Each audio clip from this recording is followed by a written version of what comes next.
At her family gathering, I announced the gift, a $10,000 contribution to her daughter's future. Her daughter laughed. Make it $20,000 if you want my mom to stay. I smiled, withdrew the payment. And then I turned to my fiancée and said, start packing. You have 30 days. And handed her a formal notice in front of 40 guests. My name is Antonia Marsh. I am 34 years old, and I learned the difference between love and leverage at a backyard barbecue in Clarksville, Tennessee. In the middle of a July that smelled like charcoal smoke and fresh-cut grass, and a future I had been building for 3 years with both hands. The table was covered in a red and white checkered cloth. There were paper lanterns strung between the oak trees. Someone had tied little pale blue ribbons around the mason jars that held the wildflowers, and the whole yard looked like something out of a magazine that promises you a good life, if you just tried hard enough. I was standing near the edge of the crowd with a white envelope in my hand, crisp, sealed, real. And I was smiling because I genuinely thought this was going to be a good moment. I thought I was about to do something kind. There were 40 people in that yard.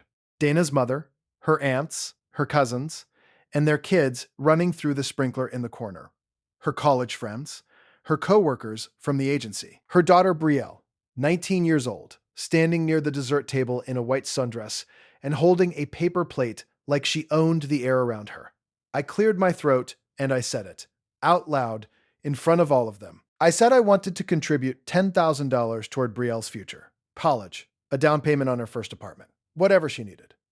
As a way of showing Dana and this family that I was serious, that I was all in. That I wasn't just a woman who showed up with good pastries and a credit card. That I wanted to be part of something that lasted. There was a half second of silence. And then Brielle laughed. Not a polite laugh, not a surprised laugh. A short, flat sound, like she had just heard a joke that wasn't quite worth the effort. She tilted her head and she looked at me and she said, "Make it 20,000 if you want my mom to stay." The yard went quiet. I felt something in my chest go very still. I looked at Dana. Dana was looking at the ground. I did not scream. I did not cry or make a scene or say the 15 things that were rising in my throat all at once. I reached into the inside pocket of my jacket, took out my phone, opened my banking app, and canceled the transfer I had set up that morning. I watched the confirmation screen load. I put the phone back in my pocket. Then I looked at Dana, still looking at the ground, and I said, quietly and clearly, "Start packing. You have 30 days." And I reached into the same jacket pocket and I pulled out a folded piece of paper, a formal 30-day notice, the kind you can print from any landlord template website, the kind that is legal and specific and leaves nothing open for interpretation. And I set it on the table next to the wildflowers in the mason jar. Then I put on my sunglasses and I walked to my car. The paper stayed on the table. Before I tell you what happened after I got into that car and sat in the parking area for 4 minutes trying to remember how to breathe, tell me where you are watching or listening from right now. Tell me what the weather is like where you are and whether it feels calmer than that July backyard did. I just want to know how far this story can travel. Because sometimes I think about the fact that a total stranger might be hearing this from a kitchen in Ohio, or an apartment in Portland, or a parking lot in Georgia. And that thought alone makes the whole thing feel less like something that only happened to me. Okay, back to it. Dana Kowalski and I met 3 years before that barbecue at a farmer's market on a Saturday morning in Nashville, Tennessee, where I had a booth selling sourdough loaves and laminated pastries and little bags of granola with rosemary and sea salt that people kept buying as gifts because the packaging was pretty. Dana stopped at my booth, bought a croissant, ate half of it right there, and said it was the best thing she'd eaten in 6 months. I told her I was glad. She came back the next Saturday, and the one after that. By the 4th Saturday, she was staying to talk long enough that I was packing up my folding table around her. She was warm. She laughed easily. She worked as a real estate agent out of a mid-size agency in Clarksville. Not huge money, but decent, comfortable. She had a daughter from a previous relationship, Brielle, who was 16 at the time. Sharp and pretty, and already walking around with that particular energy that certain teenagers have, where they know exactly how much attention they command. and they've decided to charge full price for it. Dana talked about Brielle the way some parents talk about their children, with that soft, constant guilt that never quite says out loud what it is, but is always just underneath everything. I understood it. I tried to. I had my bakery, Martian Morning, on a side street in East Nashville, a space I had been renting and slowly building for 4 years, starting with a commercial kitchen permit and a used 6-burner range and $1,200 in my checking account, and a recipe for brioche that had taken me 2 years to get right. By the time I met Dana, the bakery had 4 part-time employees and a wholesale contract with 2 local coffee shops and a growing catering list for corporate events. It wasn't enormous, but it was mine and it was real. And every cent in it came from flour and butter and early mornings that started at 4 a.m. when the rest of the city was still dark. Dana moved in with me 14 months after we met. That is where things started to shift. Not all at once, slowly. In the particular way that slow things move, by the time you notice the weight, it has already become the floor. The apartment I owned was a 2-bedroom in East Nashville, close to the bakery, which I had bought 3 years before I met Dana. With a down payment I had saved over 6 years. My mortgage was $940 a month. The utilities ran about $220. I had a car, a used Honda Civic, paid off, and a dog, a beagle mix named Clover, who slept under my desk when I was doing paperwork and had an opinion about everyone who came into the building. When Dana moved in, the agreement was simple. She would contribute $700 a month toward the household, roughly split on rent and utilities, and we would share the food costs. That seemed reasonable. She was between commissions at the time, and I said, fine, we will figure it out. Fine. She paid the $700 for the first 2 months. Then it became $500 because a deal fell through. Then $400 because Brielle needed new school clothes. Then nothing for 2 months because there was a gap in closings and she was stressed and she needed space to get back on her feet. I did not make it into a fight. I told myself this was what partnership looked like. I told myself this was temporary. I covered the mortgage alone. I covered the utilities alone. I bought the groceries. I still got up at 4 a.m. every morning to go open the bakery, and I came home smelling like butter and sugar and whatever I had been testing that week, and I made dinner because I liked cooking and because Dana was tired from her showings and because it was fine. It was fine. Brielle started staying with us on weekends after the first 3 months. Then on Tuesdays and Wednesdays too, because her dad's schedule had changed. Then most nights, which I understood, she was in high school, her dad was unreliable, and Dana needed her close. I didn't say no. I made room. What I mean by made room, I turned my second bedroom, which I had been using as an office and a place to do my recipe testing and keep my baking books, and the secondhand armchair I had hauled up 3 flights of stairs by myself, into Brielle's room. I bought her a full-size mattress. I put up curtain rods and let her pick the curtains. I stocked the bathroom with the specific shampoo she liked, the kind that came in a purple bottle and cost $11, because she mentioned once that she missed it from her old house. And I thought, I can do that. That's easy. Brielle did not say thank you. Not once. Not for the room. Not for the shampoo. Not for the mornings I came home from the bakery early to drive her to a school event because Dana had a showing that ran long. Not for the birthday cake I made her from scratch. A proper French buttercream, real vanilla, the kind of cake that takes 12 hours, that she described to her friends on the phone that same evening as pretty good. I heard that through the wall. Pretty good.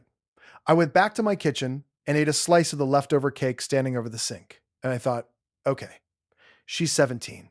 17-year-olds are like that sometimes. It's fine. There was a Saturday in February. Brielle was 17 by then, when I was at the bakery until 2 p.m. doing prep for a Monday catering order. And I came home to find that someone had used the stand mixer I kept in the apartment for my personal recipe testing. My KitchenAid, 5 years old, a deep teal color, the thing I had bought as a present to myself the year the bakery turned its first real profit. Someone had used it to make what appeared to have been a smoothie. The bowl was in the sink, still dirty, pink residue dried into the whisk attachment, The base was sticky, and someone had left it on the edge of the counter, pulled forward because they hadn't bothered to push it back. I asked Dana about it. Dana said Brielle had a friend over, and they were trying to make a protein shake for a school project. I said gently that the KitchenAid wasn't for that, it was for dough and batters. The motor wasn't built for liquid blending, and I would prefer if they asked me before using it. Dana said I was being territorial about a kitchen appliance. She said it the way you say something that is meant to close a conversation. Flat, final, slightly bored. And then she went back to her phone. I cleaned the mixer myself. There was a Tuesday in March when I came home from a long day to find that Brielle had borrowed my portable ring light, the one I used for product photography for the bakery's Instagram, without asking, and had returned it with a cracked diffuser panel and a loose connection in the base that made it flicker. I had a product shoot scheduled for Thursday. I had to order a replacement panel overnight for $46. I did not bring it up. I ordered the part, and I moved on. There was an April when Dana mentioned, over dinner, that she had been thinking about getting a newer car. Her 2017 Hyundai Sonata was starting to have transmission issues, and she was looking at a Toyota Camry, and the payment would be about $480 a month. And I said that seemed manageable if her commissions were coming in. And she said they had been a little slow lately. And I said, how slow? And she said she had 3 deals in process, but nothing had closed in 6 weeks. And I said softly that maybe now wasn't the best time for a new car payment. And she said she needed a reliable car for work.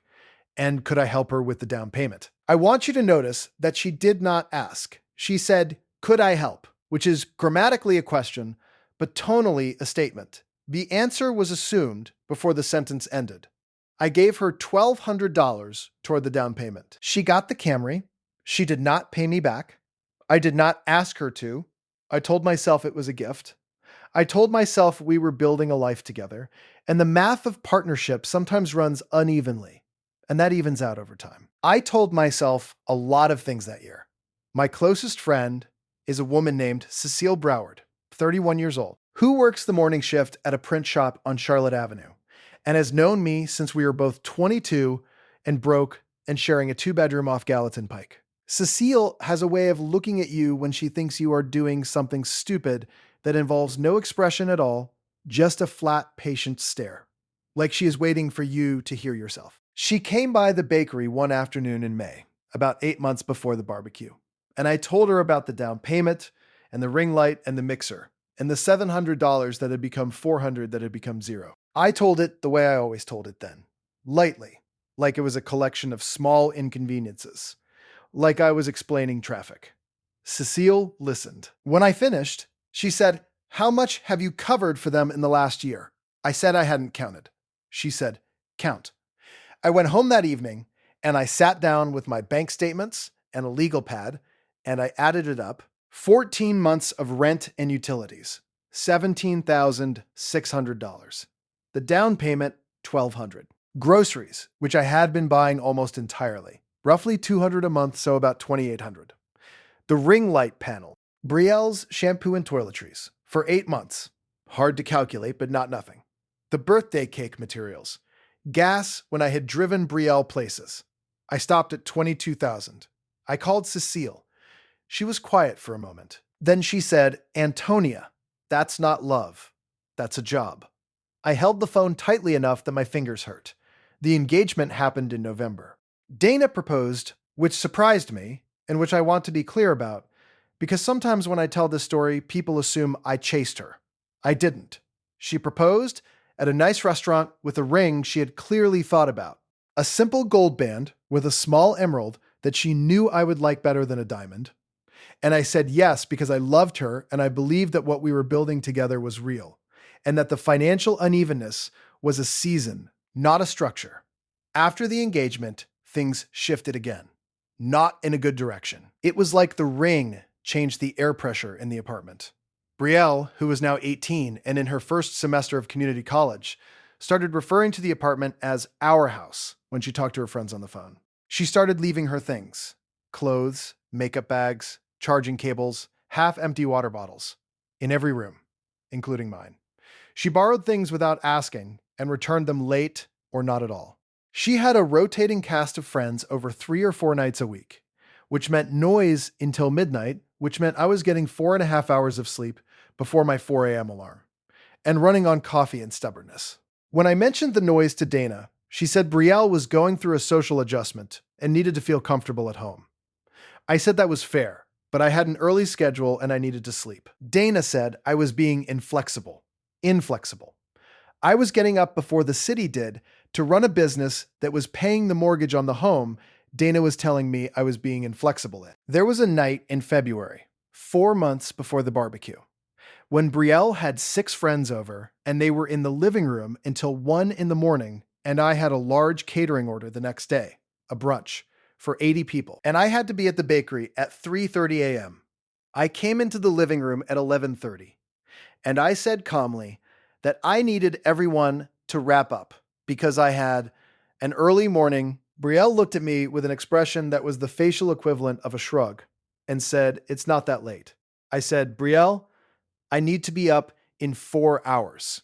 She said, "Then go to bed," in front of her friends. Nobody in the room said anything. I looked at Dana, who was sitting in the armchair with her phone, and Dana said, "Can't you just sleep with earplugs?"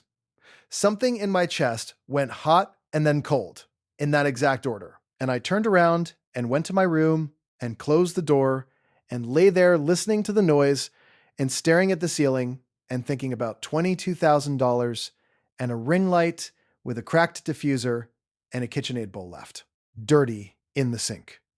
I got up at 3:30. I ran the catering order. I came home that afternoon to a living room that smelled like takeout containers, and someone had left a half-empty cup of something orange on the arm of my couch, without a coaster. I cleaned it up. I sat down at my kitchen table with a cup of coffee, and I called Cecile. She picked up on the second ring. I said, "I think I'm building a foundation for a house I'm not going to live in." Cecile said, "I've been thinking that for about 8 months." The barbecue was Dana's mother's idea. Carol Kowalski, 62, retired, lives in a house in Clarksville that Dana grew up in, and that Carol refers to as the family place, with a reverence I used to find touching and had come to find instructive. Carol had wanted to throw an engagement party, something to introduce me properly to the extended family, a celebration of the upcoming marriage. Dana was enthusiastic. I agreed because I thought it was a good idea. I genuinely did. I spent a week thinking about what kind of gesture I could make, what could say, clearly and warmly, that I was serious about this family, that I wasn't just Dana's girlfriend, that I was trying to build something real with all of them. I decided on the gift, $10,000, set aside in a dedicated account earmarked for Brielle, college expenses, her first apartment deposit, whatever came first and mattered most. I had the transfer set up and ready to go from my phone. All I had to do was hit confirm. I drafted what I was going to say. I practiced it. I wanted it to be warm and direct and not performative. I wanted it to feel like something that came from a real place, because it did. I want to be honest about this part. I was proud of myself that morning. I put on a yellow linen dress and I drove to Clarksville with a box of pastries from the bakery and a good feeling in my chest, and I genuinely believed I was about to do something that would matter. I believed that until Brielle laughed. The drive back to Nashville from Clarksville takes about 45 minutes. I remember a lot of details from that drive. A silver truck passing me near the exit for Ashland City, a gas station with a sign that had 3 letters burned out, the radio playing something I didn't register, the smell of the pastry box still in the back seat, the box I had brought to give to Carol and had left on the table next to the 30-day notice, and the wildflowers in the mason jar. My phone started buzzing when I was about 20 minutes out of Clarksville. Dana, calling. Then a text, "Antonia, please pick up." Then, "That was not what you think it was." Then, "She's young." She didn't mean it like that. Then, "Can we talk, please?" I put the phone face down on the passenger seat and drove. When I got home, I took Clover for a long walk around the park behind the apartment complex. It was evening by then, the kind of summer evening that is still warm, and the sky is that particular shade of blue that looks like it's going to stay light forever, even though you know it won't. Clover trotted along beside me with her nose going constantly. A kid on a scooter went past us on the path. A couple was grilling something that smelled like garlic and rosemary. Everything was ordinary. I thought about $22,000. I thought about the morning I had worked 3 a.m. to 2 p.m. on a catering order while Brielle's friends slept on my couch. I thought about the KitchenAid with dried smoothie in the bowl. I thought about make it 20,000 if you want my mom to stay. I thought about Dana looking at the ground. Something in my chest went very quiet. Not angry, not broken. Just finished. Like a process that had been running in the background of everything for over a year had finally completed, and the screen had gone dark. I took Clover home. I made myself a cup of tea. I sat at my kitchen table, and I opened my laptop, and I looked up tenant notice requirements for the state of Tennessee. Dana arrived back at 2 a.m. The next 30 days were the kind of quiet that has weight. Dana tried to have 3 conversations that I declined. Not cruelly, I just didn't have anything to say yet that wasn't going to be said more clearly through actions. I was professional. I was not cold. I made sure she had what she needed to make arrangements, and I kept the schedule I had always kept. Up at 4, bakery by 4:30, home by 3 or 4, dinner, books, early bed. Brielle came by the apartment once, during the second week, while I was doing invoices at the kitchen table. She stood in the doorway for a moment, and then she said, "My mom didn't know I was going to say that." I looked up from my laptop. I said, "I know." She said, "So why are you doing this?" I said calmly, "Because it told me something important." She said, "What?" I said, "That this was always going to be a negotiation and not a partnership." She looked at me for a moment. Then she went back to her room. I don't think she understood what I meant, but I think she heard something in it that made her stop pushing. Dana moved out on day 28 to a furnished apartment she had found through her agency's rental listings. She took her clothes, her furniture, which was mostly furniture she had brought when she moved in 2.5 years earlier, and the Camry. She did not offer to settle the $22,000. She did not ask for the ring back. She left it on the kitchen counter next to the coffee maker, on top of a handwritten note that said, "I hope you know what you're throwing away." And I stood there and I looked at it and I thought, I'm not throwing anything away. I'm returning something I never agreed to carry. I put the ring in an envelope and mailed it to her new address the next morning with a note that said, "Take care of yourself, Dana." And I meant it. I genuinely meant it. I want to tell you about the consequences because people always want to know. People want to know if she suffered. People want to know if Brielle understood what happened. People want to know if there was a moment where Dana looked at the ruins of something and finally saw clearly. The answer is sort of, in the way that real consequences work, which is slow and unglamorous and never as satisfying as you imagine it in the car ride home. Dana's first month in the new apartment cost her $2,300, which is the going rate for a furnished one-bedroom in Clarksville, and which she had not been paying at mine. Her third month, she had 2 deals fall through in the same week. Her credit card, a Chase Sapphire she mentioned in passing the way people mention things they don't want you to follow up on, went over limit sometime around month 4. I know this because her mother called me, not to apologize, to tell me. Carol Kowalski, 62 years old, retired, called me to tell me that Dana was struggling and that maybe I could reconsider. And I listened politely and I said I wished Dana well. And I said I wasn't in a position to provide housing and financial support to someone who had decided my value was negotiable in front of 40 people. Carol said, "That was Brielle." Brielle said that. I said, and Dana looked at the ground. There was a silence. I said, "I hope Dana gets back on her feet. I genuinely do.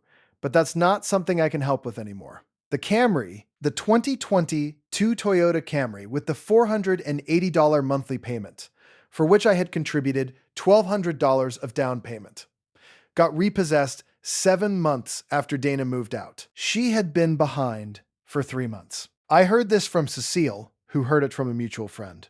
I did not feel triumphant. I felt the particular hollow sadness of watching something predictable arrive. Brielle, from what I understand, moved back to her father's place at the end of the year. Her community college enrollment lapsed. I don't know what happened after that. I hope she found her footing. I mean that with the same flatness with which I say it. Not warmly, not bitterly. Just, I hope she found her footing. The engagement party story made the rounds. Of course it did. 40 people in a backyard in Clarksville, Tennessee, all with phones. One of Dana's cousins posted something vague about it on Facebook within 24 hours. Dana's agency found out. Not the details, just the broad outlines. The fact of a broken engagement and the situation that had been, apparently, talked about. Agencies are small worlds. Clarksville is a small city. Real estate is a business built almost entirely on personal trust and reputation. And a story that positions you as someone whose daughter says things like, "Make it 20,000 if you want my mom to stay," in front of clients and colleagues and extended family. That story does something to the air around a person that a good quarter can't fully fix. I heard she lost 2 listings in the fall to another agent at the same agency. I heard the managing broker had a conversation with her about professionalism. I did not cause any of that. I want to be very clear. I did not call anyone. I did not post anything. I did not write a review or file a complaint or send a text to her managing broker. I went home, I cleaned my kitchen, and I ran my bakery. The natural collapse of things does not need your help. When you stop holding something up, it falls at its own pace. The first 3 months after Dana left were the kind of months that feel like you're walking through water. Not drowning, just slow. The apartment was quieter than I had remembered it being. There was a particular Tuesday morning in September when I came home from the bakery at 2 p.m., and the apartment was so quiet that I could hear Clover breathing from the other room and the refrigerator humming and the sound of a car going. Past, outside. I made a sandwich, I sat at the kitchen table, and something in my chest went quiet in a way I hadn't felt in over 2 years. Not happy, not sad, just still. Like the background noise I had been carrying so long I had stopped hearing it, had finally, simply stopped. I ate my sandwich, I put Clover's leash on, and went for a walk. That was it. That was the whole moment, and it was enough. I also need to tell you about the afternoon in October, about 6 weeks after Dana moved out, when I was working the counter at the bakery, and Cecile came in on her lunch break and ordered her usual, a plain croissant and a black coffee. And she sat down at the corner table, and she didn't say anything for a while, and I kept working, and then she said, from across the room, "You look different." I said, "Different how?" She said, "Like yourself." I stopped what I was doing. She was right. I felt it when she said it. The way you recognize something that has been true for a little while but hadn't been named yet. I said, "Yeah." She said, "Good." And then she ate her croissant, and we talked about whether I should expand the wholesale contract to a third coffee shop, and whether the new sourdough starter I had been feeding for 2 months was finally ready, and the ordinary, real, low-stakes things that make up the interior of a life that is actually yours. That conversation with Cecile. That Tuesday afternoon with the croissant and the black coffee, and the sound of the stand mixer going in the back. That was the recovery. Right there. That quiet and that ordinary. There was also a moment, I have to tell you about this one, that happened about 4 months out. November, a Saturday. I had started hosting a small Saturday morning pop-up at a plant nursery 2 blocks from the bakery. Something I had wanted to do for a while but had kept putting off because there was always something, always a reason to wait. I set up a small folding table with a linen cloth and put out croissants and morning buns and small bags of the granola and a hand-lettered sign that said, "Marsh and Morning. Baked fresh this morning." Because that is always true, and I am always proud of it. A woman came up to the table with a little girl, maybe 4 or 5 years old, in a yellow raincoat, even though it wasn't raining. Because children are like that. The little girl looked at the morning buns very seriously, the way small children evaluate important decisions. And then she looked up at me and said, "Did you make all of these?" I said I did. She said, "By yourself?" I said, "Me and my helpers at the bakery." She thought about this for a moment. Then she said, "That's a lot of baking." I said, "It is." She said, "You must be very good at it." I had to turn away. I pretended to adjust the sign at the back of the table. My chest did something that I am not going to describe directly, because I do not want to be dramatic about a compliment from a 5-year-old in a yellow raincoat about my baking. But I am telling you, it stayed with me all day.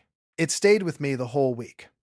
That child, who owed me nothing, who had no stake in anything, who was simply standing in front of a table of baked goods with an honest opinion. She saw the work and she named it. Just like that, like it was obvious. Because it is obvious. It always was. I just had to get far enough away from people who had decided otherwise to be able to hear it clearly.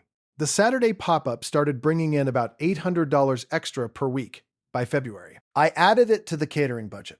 By March, I had hired a third part-time employee and started talking to the landlord about taking over the empty unit next door to expand the kitchen. The $10,000 I had not sent to Brielle.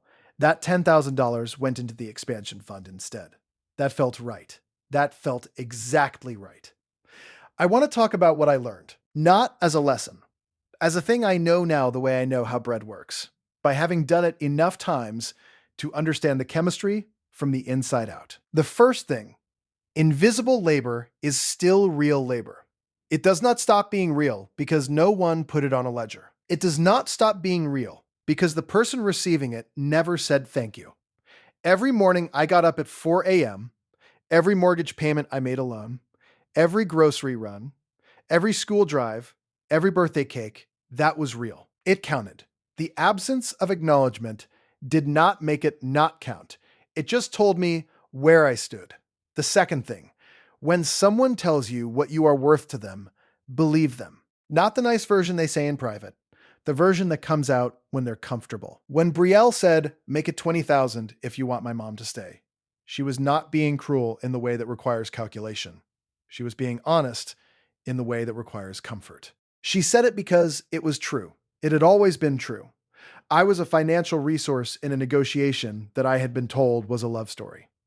The third thing, walking away is not weakness. I know that sounds simple. People say it like it's easy. It is not easy. Walking away from someone you love, from a future you had already imagined, from a ring that fit well and a house that had been yours, that is one of the hardest physical things I have ever done. But it was also the most accurate thing, the most honest. I did not perform anger. I did not make a speech. I canceled the transfer, handed over the notice, and left. That is not weakness. That is precision. The fourth thing, blood, or in this case, the assumption of future family, does not create obligation. I was not Brielle's mother. I was not obligated to fund her future or tolerate her dismissal or absorb her household into mine because Dana had decided we were all one unit. A family is not built by proximity and assumption. It is built by mutual respect and honest labor and people who choose each other with their eyes open. I extended myself toward that family for 2.5 years, and what I received in return, in the end, was a price tag put on my presence. That is not family. That is a transaction that hadn't been disclosed. The fifth thing, and this is the one I want you to hold on to if you hold on to anything, staying silent to keep the peace is not maturity. It is debt accumulation. Every time I said nothing about the missed rent, every time I replaced a broken piece of equipment without mention, every time I drove Brielle somewhere without asking for the simple acknowledgement that I was doing something real, I was borrowing from myself at enormous interest.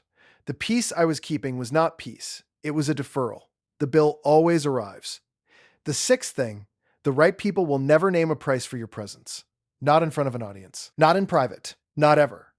The right people do not think of you as a resource that can be upgraded or renegotiated. The right people, Cecile, eating her croissant at the corner table. The little girl in the yellow raincoat. The regulars at the Saturday pop-up who come back every week and say, sincerely and without agenda, that what I make is good. Those people. Not the ones who need you to justify your value before they decide to stay. If you are listening to this and you are carrying someone's household on your back and telling yourself it is temporary, I want you to add it up, the way Cecile told me to. Not to make yourself angry, just to see it clearly. Because you can't make good decisions about something you haven't looked at directly. If you are listening and you have been told that your discomfort makes you inflexible, that your exhaustion makes you selfish, that your contribution is unremarkable because no one put it in writing, I want you to know that I see it. Even from here, even through a phone screen or a pair of earbuds, I see it. And if you are listening and you are standing in a backyard somewhere with an envelope in your hand, full of something real and expensive and genuine, and the room laughs. Please, put the envelope back in your pocket. Walk to your car. Drive home. Make yourself a cup of tea. Let the paper stay on the table. I have one last thing I want to ask you, because the reason I'm telling this story is not to make anyone feel sorry for me. My business is growing. My apartment is quieter and cleaner than it has ever been. Clover sleeps on the good side of the bed now, because there is no one to argue with about it. Last Tuesday morning, I got home from the bakery at noon, and the sun was coming through the kitchen window at exactly the right angle, and I had a cup of coffee that was still hot.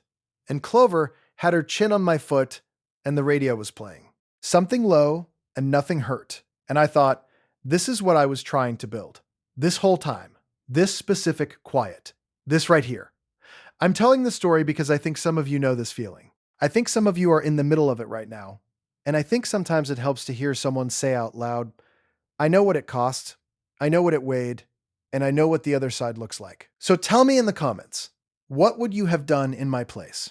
Would you have walked out that night? Would you have stayed and tried to talk it through? Have you ever had to build a better family than the one you were handed? Whether that meant a partner's family or your own, or just a room full of people who were supposed to love you and priced it instead. I want to know. I want to see how far this travels. My name is Antonia Marsh, and I make very good bread.